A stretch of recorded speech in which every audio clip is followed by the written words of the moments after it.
नमस्कार, मैं शालिनी और आप देख रहे हैं next 9 news. Azad Samaj party के राष्ट्रीय अध्यक्ष और भीम आर्मी के प्रमुख चंद्रशेखर आजाद रावण ने कहा कि वह संसद में नए हैं और उम्मीद करते थे कि विपक्षी नेता उनसे अपने साथ बैठने को कहेंगे, लेकिन 3 दिन बाद भी किसी को फर्क नहीं पड़ा। तब उन्होंने फैसला लिया। चंद्रशेखर ने कहा, न लेफ्ट न राइट, हम बहुजन हैं और अपनी मांगों के साथ खड़े रहेंगे। यदि कुछ गलत है तो उसका विरोध करेंगे और अगर कुछ अच्छा है तो उसका विश्लेषण करेंगे, फिर अपना निर्णय लेंगे। हमारे पास करोड़ों लोगों की आकांक्षाएं हैं। अगर लोग हमारे साथ हैं तो हम किसी के पीछे क्यों खड़े?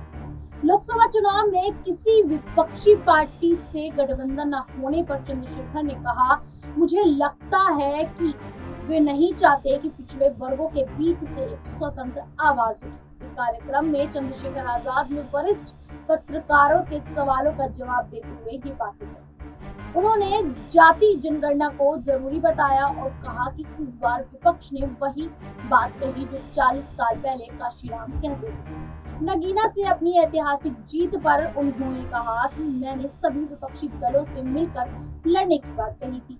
मैंने उनसे कहा कि मैं केवल एक सीट से लड़ूंगा और अन्य सीटों पर उनकी मदद करूंगा। उन्होंने मेरे प्रस्ताव को अस्वीकार कर दिया।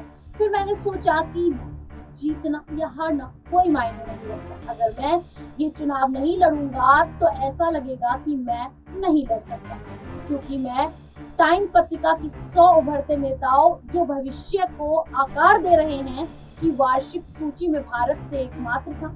मुझे खुद को साबित करने की जरूरत है। हमने 1200 गांवों में से 700 से अधिक को कवर किया। मैं सुबह 7:30 से 8 बजे निकल जाता था और अगली सुबह 4-6 बजे लौट आता था।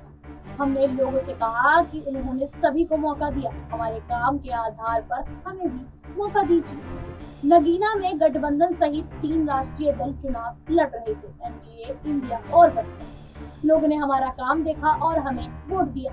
आपको क्यों लगता है कि ये पार्टियां आपके साथ गठबंधन नहीं करना चाहती? इस सवाल के जवाब में चंद्रशेखर आजाद रावण ने कहा कि मुझे लगता है कि वे नहीं चाहते कि पिछड़े वर्गों के बीच से एक स्वतंत्र आवाज उठे। वे सोचते हैं कि जो कोई भी चुनाव में खड़ा होता है उसे उनके द्वारा या उनके अधीन समर्थन किया जाना चाहिए, ताकि वे ये तय कर सके कि वे कैसा काम करें।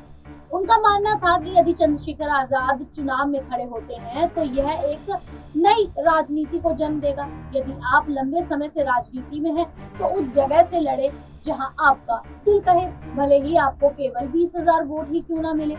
कांग्रेस और सपा ने मुझसे अपने सिंबल पर चुनाव लड़ने को कहा। मैंने कहा, मेरा नाम आजाद है, मुझे आजादी से लड़ने दो। वे इससे सहमत नहीं हुए और हमारी बातचीत खत्म हो गई। लोकसभा चुनाव में शून्य पर सिमट गई बसपा की प्रमुख मायावती की लोकप्रियता क्यों कम हो गई? इस सवाल पर चंद्रशेखर आजाद रावण ने कहा कि किसी भी संगठन की ताकत उसकी विचारधारा होती है। जब विचारधारा बदलती है तो कैडर भी बदलता है। 2006 में काशीराम के निधन के बाद काफी बदलाव आए। ऐसा नहीं है कि सत्ता में आने पर बसपा ने किसी विशेष धर्म या जाति को नुकसान पहुंचाया हो। उन्होंने अपने लोगों को ऊपर उठाने का मौका दिया, लेकिन 2007 में लोगों का बसपा के प्रति जो विश्वास था उसे ठेस पहुंचा। नेतृत्व इसके कारणों को जानेगा। मैं बसपा नेता नहीं हूँ। मैं मायावती का सम्मान करता हूँ। अनुसूचित जाति की किसी महिला के लिए सत्ता तक पहुँचना मुश्किल है। मैं इसी बारे में टिप्पणी नहीं कर सकता। मुझे ऐसा करने का अधिकार नहीं है। मैंने उनसे संपर्क करने की कोशिश की, लेकिन मुझे कभी उसका समय ही नहीं मिला। हालांकि मैं कभी नहीं चाहूंगा कि भारतीय राजनीति का चमकता सितारा बसपा कभी कमजोर हो। मुझे वह नाम और उसका प्रतीक बहुत पसंद है। हालांकि उन्होंने हमेशा मुझे अपराधी कहकर और कई आरोप लगाकर नीचा दिखाने की कोशिश की। यहाँ तक कि जब मैं जेल में था और मौत के करीब था, तब भी उन्होंने कभी अपना समर्थन नहीं दिखाया। हवाई जहाज और बड़ी कारों में यात्रा पर पूछे गए एक सवाल के जवाब में चंद्रशेखर आजाद रावण ने कहा कि क्या हवाई जहाज में पिछड़ी जाति के लोग नहीं बैठ सकते? मोदी जी 8,000 करोड़ रुपए के हवाई जहाज में यात्रा कर सकते हैं। क्या मैं हेलीकॉप्टर में नहीं जा सकता? अगर यह मेरे वश में होता तो मैं अपने सभी साथियों को एक हेलीकॉप्टर देता। हमारे देश में करोड़ों महिलाओं ने कभी विमान या हेलीकॉप्टर नहीं देखा है। लोग गरीबी में पैदा होते हैं और मर जाते हैं। करोड़ों महिलाओं ने ऐसी ट्रेन में यात्रा नहीं की है। बहुजन आंदोलन के भविष्य को उज्जवल बताते हुए चंद्रशेखर आजाद रावण ने कहा कि मैं डॉक्टर भीमराव अंबेडकर ने कहा था कि 21वीं सदी हमारी है। आंदोलन जारी है, हवाएं बदल गई हैं। जब मेरे जैसा संघर्ष करने वाला व्यक्ति जीतता है तो कार्यकर्ताओं सहित अन्य लोगों को भी रास्ता मिल जाएगा। जाति जनगणना को बहुत महत्वपूर्ण बताते हुए चंद्रशेखर ने कहा कि मंडल कमीशन की सिफारिशों को सही ढंग से लागू करने की जरूरत है। जातीय जनगणना होनी चाहिए। कई क्षेत्रों में आरक्षण लागू होना चाहिए। देश में बहुत से लोग ये नहीं जानते हैं कि SC, ST, OBC को जो आरक्षण मिलता है वे केवल 2%। लगभग 98% नौकरियां निजी क्षेत्र में है। भविष्य में भाजपा से समझौते की संभावनाओं पर एक सवाल के जवाब में चंद्रशेखर आजाद ने कहा कि अगर वे मुझे PM भी बना दें तो भी मैं उनके साथ नहीं जाऊंगा। वे पद देते हैं, सत्ता नहीं। यदि आपके पास शक्ति नहीं है तो आप अपने लोगों की मदद नहीं कर सकते। चंद्रशेखर आजाद ने बीते लोकसभा चुनाव में नगीना सीट से अकेले अपने दम पर आजाद समाज पार्टी के मुखिया के तौर पर जीत हासिल की। अब जिस प्रकार से चंद्रशेखर आजाद रावण जो लोकप्रियता हासिल करते दिखाई दे रहे हैं, यहाँ पर वो PM नरेंद्र मोदी को भी पछाड़ चुके हैं। ऐसे में यहाँ राहुल गांधी और अखिलेश यादव की बात की जाए तो अखिलेश यादव भी अब PM नरेंद्र मोदी से आगे जाते दिखाई दे रहे हैं।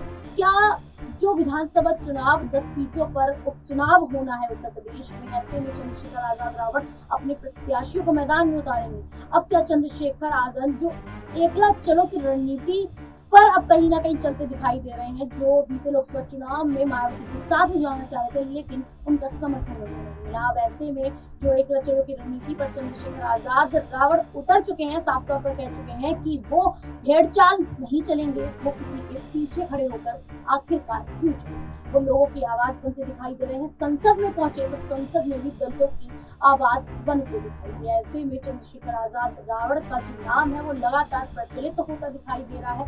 क्या लोग चंद्रशेखर आजाद रावण को मौका देंगे और क्या यहाँ पर आजाद समाज पार्टी एक नई और बड़ी पार्टी के रूप में उभरती हुई दिखाई देगी? क्या उत्तर प्रदेश में अखिलेश यादव की जो समाजवादी पार्टी बीते लोकसभा चुनाव में पहले नंबर पर दिखाई दी है, क्या आने वाले विधानसभा चुनाव में यहाँ पर चंद्रशेखर आजाद रावण की जो आजाद समाज पार्टी है वो पहले नंबर पर हो जाएगी? इस पूरे मुद्दे को लेकर आप लोगों की क्या राय है, क्या मानना है, हमें कमेंट करके जरूर बताइए। इसी प्रकार की देश दुनिया से जुड़ी खबरों के लिए देखते रहिए नेक्स्ट टाइम न्यूज़।